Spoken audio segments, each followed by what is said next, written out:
Ireland is known for its folklore. Much of this folklore is a combination of both Christian and Celtic influence, which gave birth to a series of unique tales, from a mysterious island to a headless monster. Here are 10 dark Irish legends.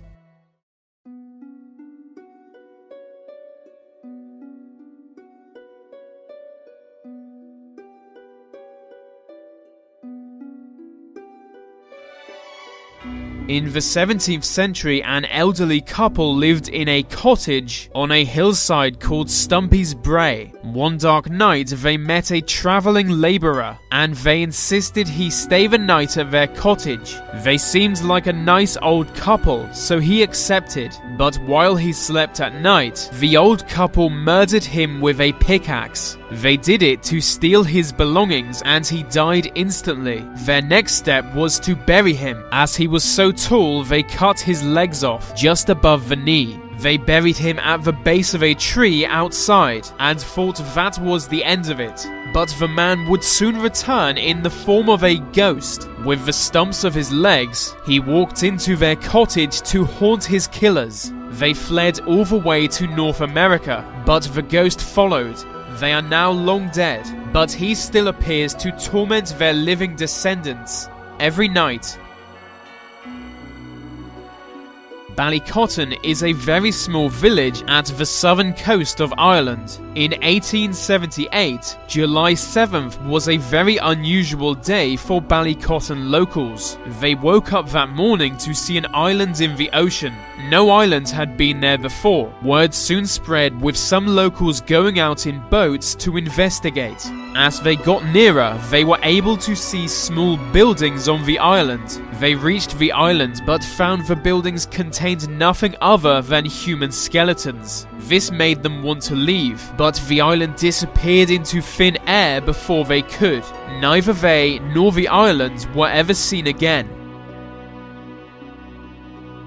Have you ever wondered why people carve pumpkins on Halloween? It's thanks to the legend of Stingy Jack. Stingy Jack was a blacksmith. One day, the devil came to take him to hell, but Jack tricked the devil into transforming into a silver coin. He put a cross on top of the coin to prevent the devil from transforming back.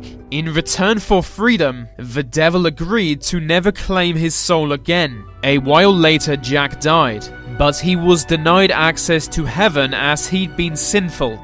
He then tried to go to hell, but like they agreed, the devil also denied him access. The devil gave him a magic piece of burning coal, which will always provide light for him. Denied access to both heaven and hell, Jack has walked the earth ever since. On Halloween, it's said that evil spirits enter our world for one night. That's why people carry around pumpkins, to disguise themselves as Stingy Jack.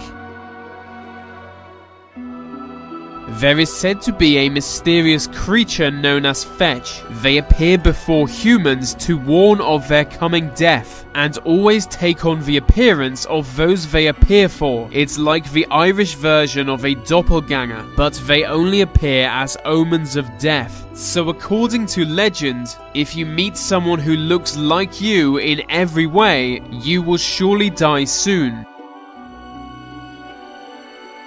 It is said that Marjorie MacCool died and was buried in 1705. She was buried with a valuable ring on her finger. This was known to many locals, and a grave robber soon dug up her body. He attempted to pull the ring off her finger, but was unable to.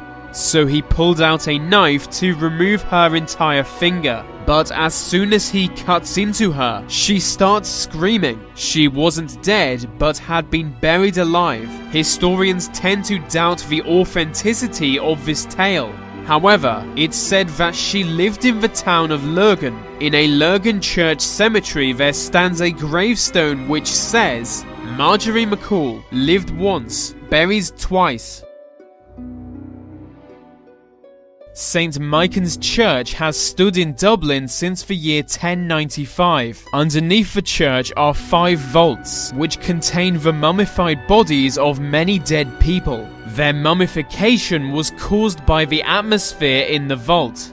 For many centuries, mysterious tales have been associated with them. It's said that every full moon, the mummies come to life and leave their vaults. On the streets of Dublin, they would search for houses where everyone was asleep.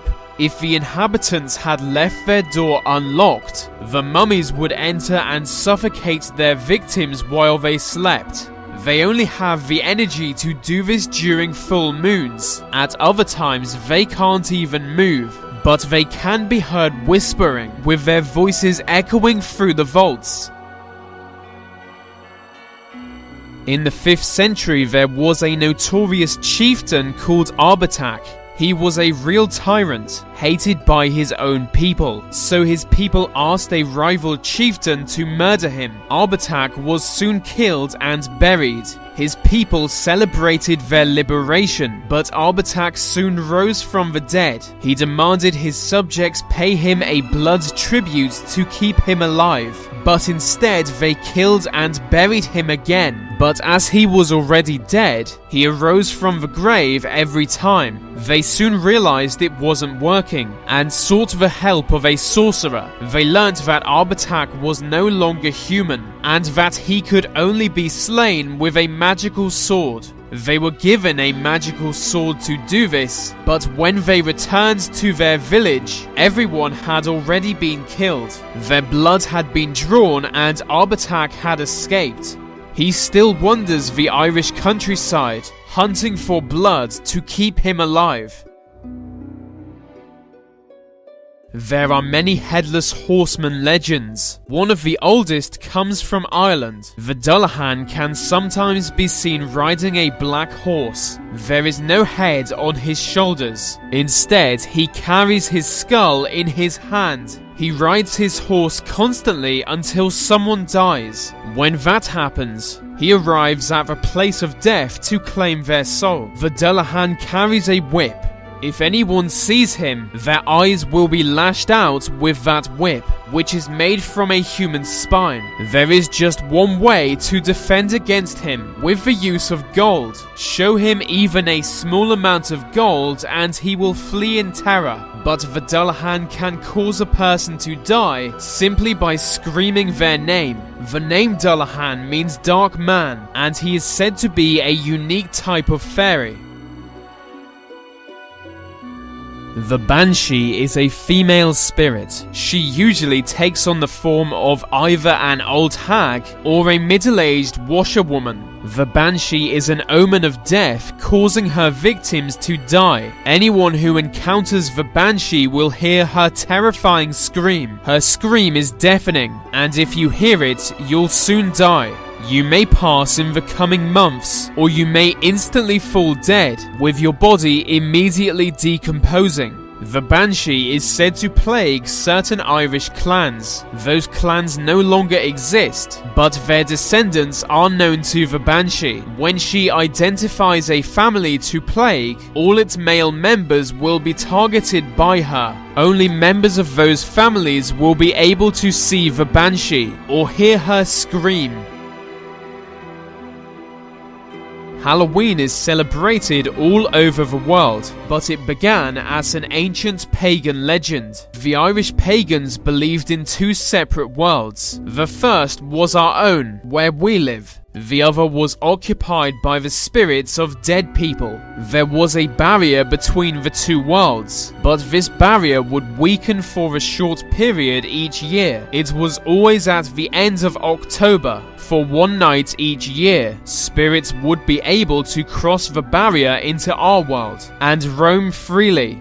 Not all spirits came peacefully, so people would wear masks to disguise themselves as spirits also. By the next morning, the spirits would have returned to their own world, and regular Irish were safe for another year. Halloween is fun.